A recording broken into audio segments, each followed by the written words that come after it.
sempre uma satisfação muito grande a Nova Cardiologia estar recebendo amigos, né?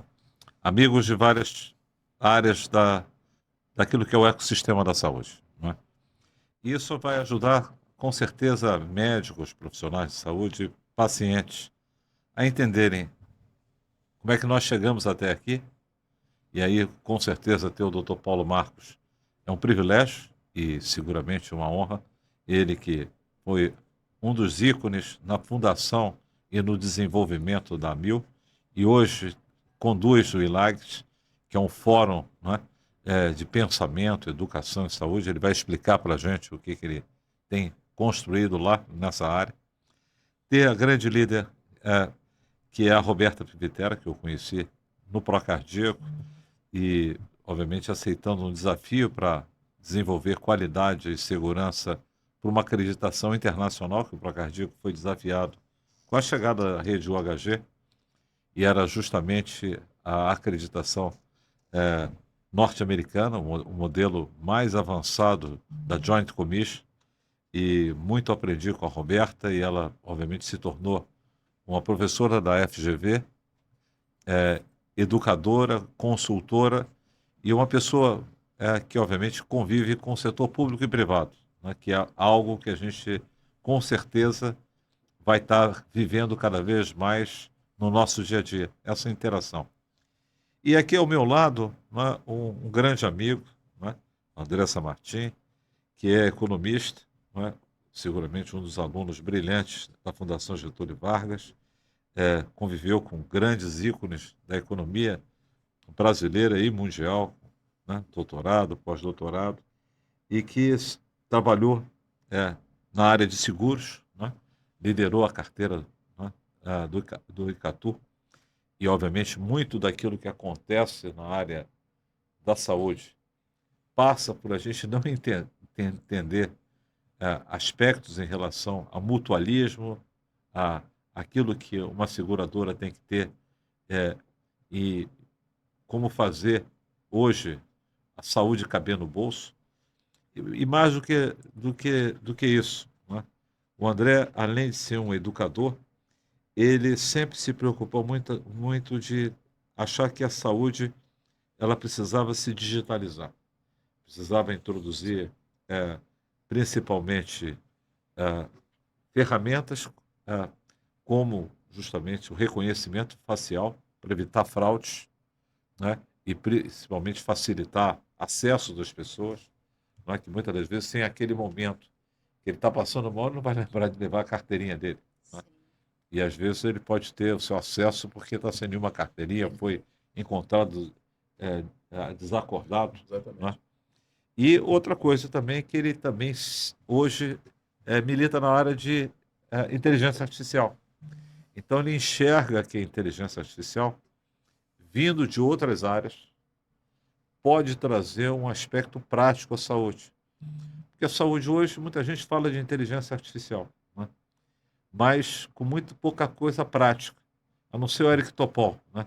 Que nos inunda eh, identificando fragmentos, né, de evidências científicas que vão acontecendo ao longo de todo mundo nessa corrida pela incorporação da inteligência artificial em várias áreas. Mas muitos me perguntam o seguinte: e aí, o que, que a inteligência artificial está pronta para ajudar a saúde ser mais barata, para poder tornar a saúde mais segura, tornar a saúde com menos desperdício? Será que isso já está pronto para acontecer? Então, o movimento da nova cardiologia é muito de levar as transformações e, principalmente, promover naquilo que é a doença que mais mata no Brasil, que é a doença cardiovascular, soluções novas, para que a gente possa pensar de uma maneira diferente essa epidemia, que na realidade é uma sindemia, quer dizer, é uma condição global que tem, obviamente, aspectos importantes que vêm a ser as condições socioeconômicas. Então, os aspectos de raça, aspectos de renda, também causam doença cardiovascular e, obviamente, interferem no acesso. Mas eu vou primeiro conversar com o Dr. Paulo e perguntar a ele o seguinte: Paulo, hoje, né, tudo que você vivenciou na saúde brasileira. Quais seriam os 3 pilares para uma saúde sustentável que coubesse no bolso ah, daquele que é usuário, por exemplo, da saúde suplementar? Já que ela tem ficado cara, as pessoas estão envelhecendo, e isso leva a um certo desespero das famílias.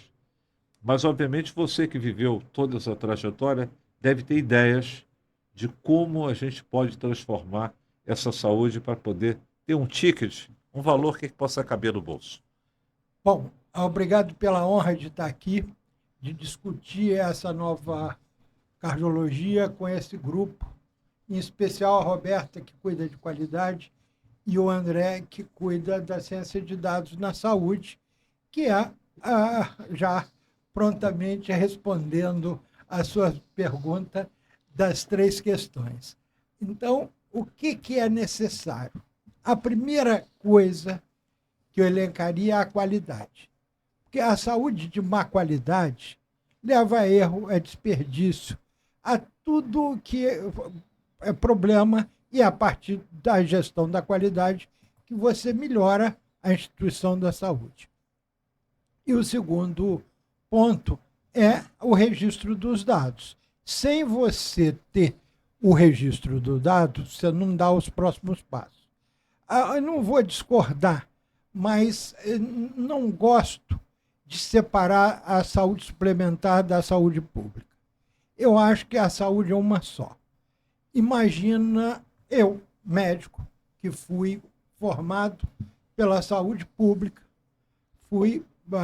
minha faculdade foi pública, Faculdade Nacional de Medicina da Praia Vermelha, depois a minha residência foi no Hospital do Andaraí, um hospital público, meu primeiro trabalho e tudo foi nos hospitais públicos, estágio e tal, e só um pouco para frente, estava comentando com a Roberta, meu primeiro curso de pós-graduação foi sobre gestão de serviços de saúde, na PUC, mas voltado 100% para o hospital público. Os meus colegas todos eram de hospital público e o coordenador do curso era o professor Gênison Amado, que era o diretor do Hospital dos Servidores. E lá não se falava em saúde privada nem nada. E não tem muito tempo, que já passo 50 anos, mas foi a partir daí que surgiu a saúde suplementar, e a saúde suplementar vem de crise em crise, e a saúde pública, depois desse curso que eu fiz, surgiu o SUS. O SUS é um exemplo para o mundo, aonde falar sobre o sistema integrado é o SUS. Então, a única coisa que eu chamo a atenção é que o paciente nasce, muitas vezes, pelo SUS. Mas os pais progridem, encontram um trabalho e tudo, vão trabalhar no Banco Brasil, na Petrobras ou na Shell, e aí tem um plano de saúde próprio, no caso da Petrobras, no caso do Banco Brasil, que não é bem saúde suplementar, mas está incluído na saúde suplementar. Tem Bradesco, Amil, Sul América, etc., mas isso está muito fragmentado, Unimed, e essa fragmentação que leva o caos para o registro do dado e para a qualidade. Então, a questão, professor, se você resolver 2 pequenos problemas da saúde. Um é garantir a saúde. Porque quem tem saúde não tem custo. A medicina de saúde não tem custo.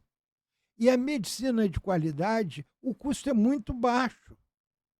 E a medicina integrada através dos dados também é muito... O custo é baixo. Agora, imagina quando você pegar uma rede de hospitais que tem o mesmo dono, a mesma gestão, quando você entra no hospital, você tem que fazer um registro com todas as informações. Se for para o hospital da mesma rede, você começa tudo de novo. E você tem que refazer os exames e tudo. Isso é um desperdício, uma redundância, é um problema brutal no registro dos dados e há uma falha muito grande nisso. E a qualidade ela não é comum.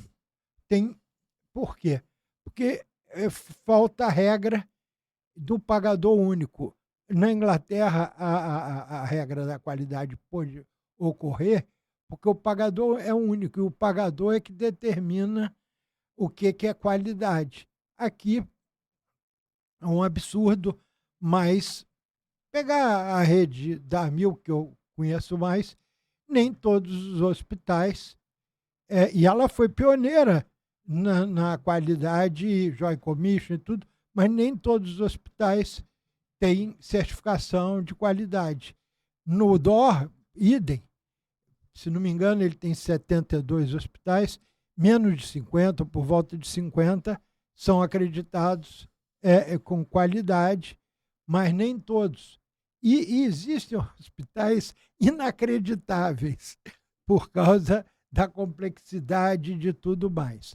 Mas aí, pegando esse ponto, e para já passar, para garantir essa qualidade, você tem que baixar um pouco o nível, você tem que ter a qualidade do profissional de saúde. Porque não é possível implantar uma regra de qualidade e o médico chega lá, tem CRM e faz do jeito que ele quer, e ele não tem, porque você pergunta, no meu caso, 50 anos de formado, nunca fui reacreditado, por sorte, fiz residência, tem todas as certificações, o Hospital do Andaraí naquela época era o melhor de todos, de tudo, eu tive uma boa base. Mas a faculdade que eu estudei também tive uma boa base. Mas parei por aí. E se estudei, fiz outras coisas, só um parênteses para vocês saberem. Eu estou entregando minha tese de doutorado agora. Mas, então, muito bom, mas eu acumulei uma frustração de 50 anos de não ter sido doutor desde o início, porque eu trabalhava tanto, era tanto desafio, mas eu falei, antes de pendurar a chuteira totalmente, eu vou querer.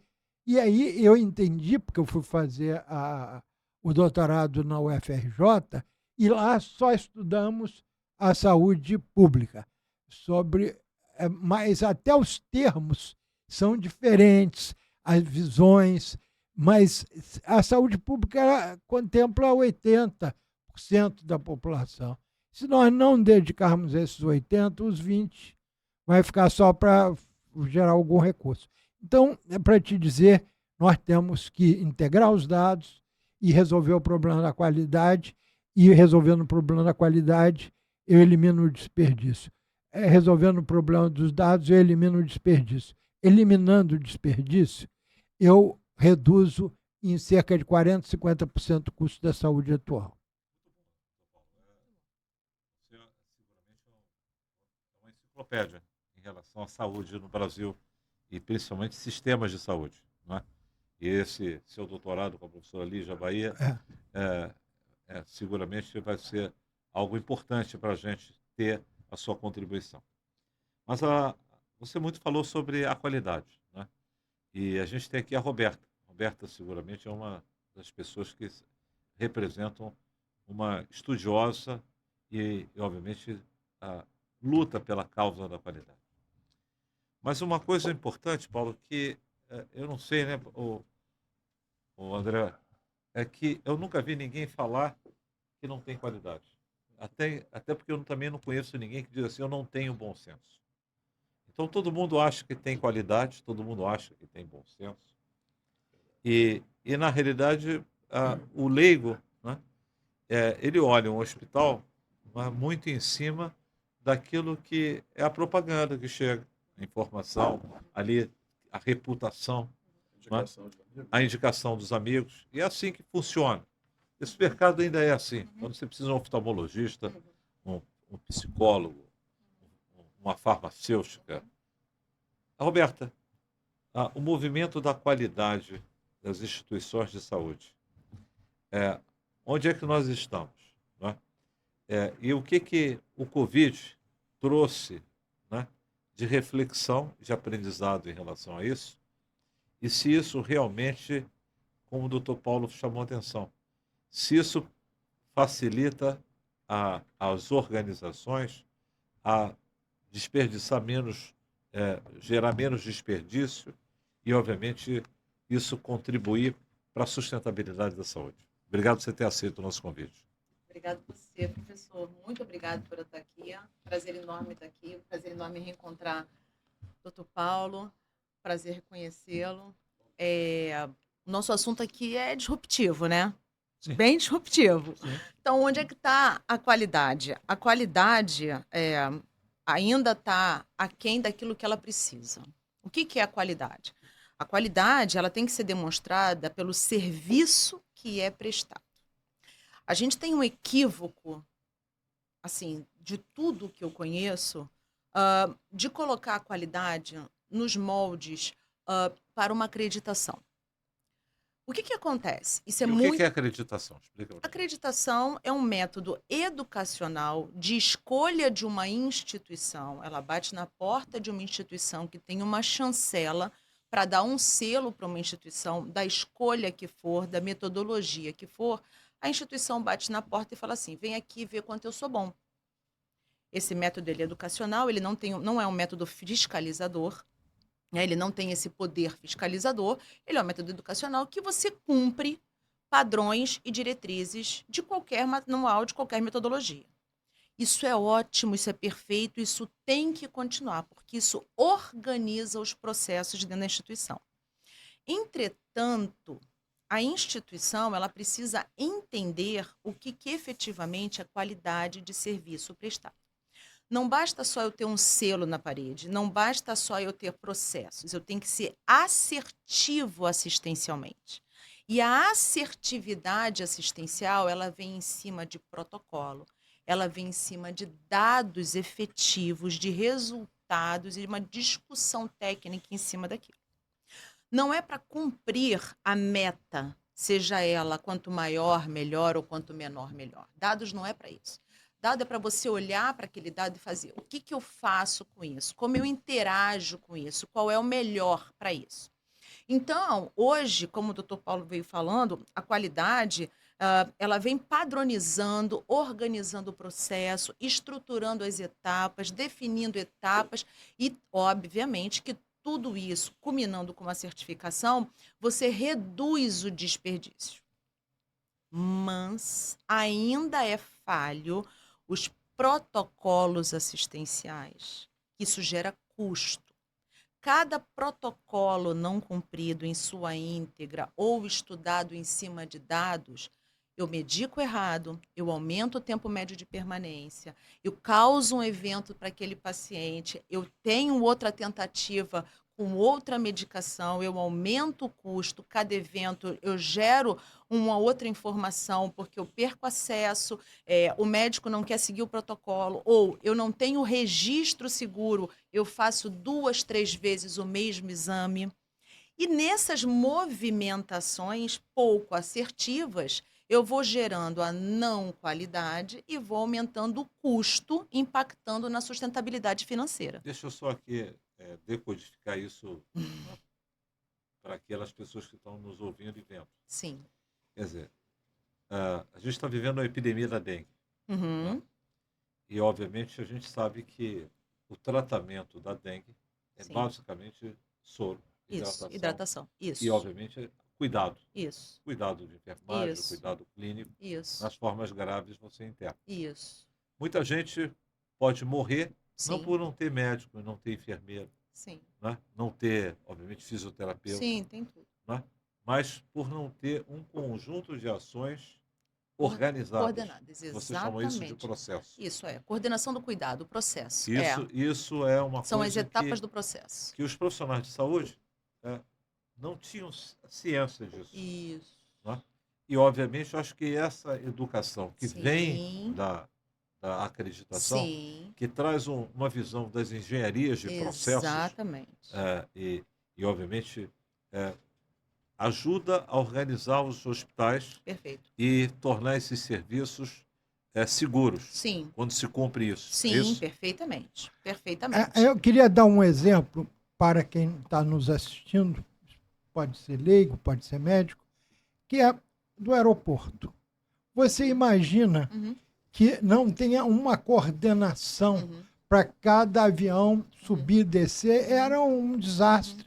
Um avião ocupando Uhum. o slot do outro Uhum. e não sabia onde que ia descer, a escadinha, todas essas coisas. Agora, pior, você sai do avião da Gol e a tripulação sai dali, entra no avião da Azul, aquela tripulação que te trouxe e volta no da Azul. Só que eles foram treinados pela E outro, Gol. isso aí. Como que eles vão Pilotar, pilotar? entre E, aspas. entre aspas. E um avião é Airbus, o outro é Embraer, Isso aí. o outro é Boeing. Uhum. E ele não tem como ele vai misturar os protocolos Isso aí. e ele não vai saber falar com. Então, se não houvesse essa articulação, Sim. essa coordenação de qualidade, Isso. onde que cada avião fosse acreditado, cada equipe fosse certificada, recertificada, e os aeroportos não tivessem uma coordenação, seria um caos. E é esse o caos da medicina, porque é uma equipe que cuida do robô de um hospital, sai daquele hospital, vai para um outro, o robô é de outra marca, é de outra geração, então os sistemas são diferentes, e isso é um caos e que leva a um desperdício brutal, a erros, a quantidade de erros médicos, professor Evandro, é muito maior do que nós temos os registros. E queria passar um dado que esse é tétrico. O Brasil tem cerca de 6 mil hospitais. Tem hospitais menores que não estão nessa estatística. Não chegamos a 500 hospitais acreditados. Sim. E acreditado ainda na primeira fase, porque na terceira fase reacreditado é bem menos. Ora, 500 para 6 mil, quanto tempo vai levar para acreditar esses hospitais todos? Nós temos caminhando para 700 faculdades de medicina. Todas elas têm que ter um hospital para a formação desses médicos.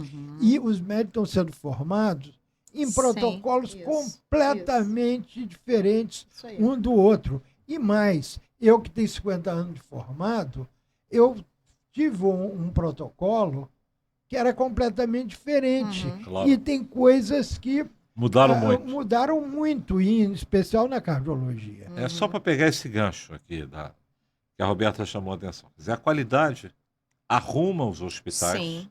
introduz uma coisa que o Paulo chamou a atenção, que treinamento. Né? Os profissionais passam a ter que ser submetidos a treinamento. Sim. Sim. Então, coisas que as pessoas achavam que só tinha sentido na sua formação, na graduação, Sim. eles têm que ter continuamente isso. Isso não acaba nunca mais. E o paciente, Roberta, o que é essa tal da experiência do paciente e a segurança do paciente? Por que isso hoje é tão importante para a gente gerar saúde de qualidade?